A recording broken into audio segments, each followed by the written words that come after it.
I never imagined that in a quiet, abandoned area, beside a forgotten trash bin where no one ever stopped, I would encounter a life that was barely holding on. That day, as I passed through the area, nothing seemed unusual at first. It was empty, silent, and lifeless, the kind of place people avoid without thinking twice. But something made me slow down, a feeling I couldn't explain, as if the silence itself was asking to be noticed. When I approached the trash bin, my heart tightened. Inside, among discarded waste and dirt, lay a newborn puppy. His eyes were still closed, his body cold and fragile, his breathing so faint that I had to watch closely just to be sure he was alive. Ants crawled over his tiny body, biting into his soft skin.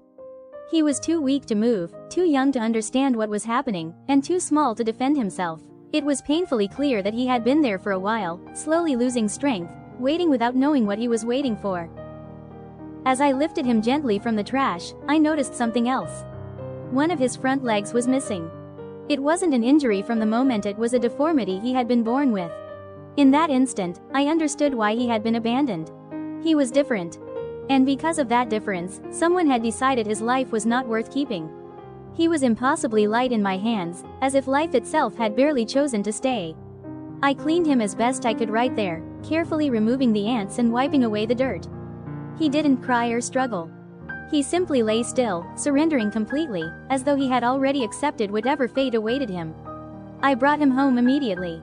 At home, I bathed him gently with warm water, cleaned his body thoroughly, applied medication, and made sure no insects remained. I wrapped him in a soft cloth and kept him warm, realizing just how cold and defenseless he truly was. He fit entirely in the palm of my hand, a newborn life that had never known safety.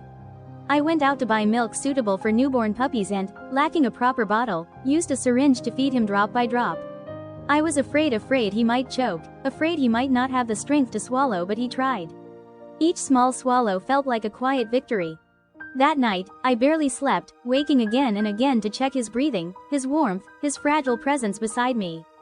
The next day, I took him to the veterinarian. The examination was careful and slow. He was extremely weak, severely undernourished, but there were no fatal complications. The veterinarian gave him medication to help strengthen his immune system and taught me how to care for such a young puppy, how often to feed him, how to keep him warm, how to help him survive. The days that followed became a routine of care and patience.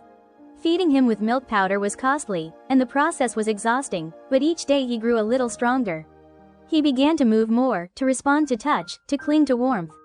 Then one day, something extraordinary happened. His eyes slowly opened for the first time. They were still blurry and unsure, but they were alive. That moment alone made every sleepless night worth it. I knew then that this was no longer temporary care. I had made my decision. I would adopt him. I would rescue this puppy who had been discarded simply because he was born different. A month later, he was no longer the fragile newborn found in a trash bin. He was stronger, more alert, and full of quiet determination.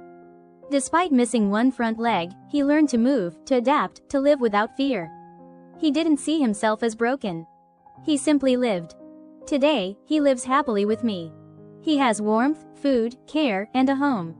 And every time I look at him, I am reminded of something simple and powerful. Not every life needs to be perfect to be worth saving. Sometimes, all a life needs is one person who chooses not to walk away.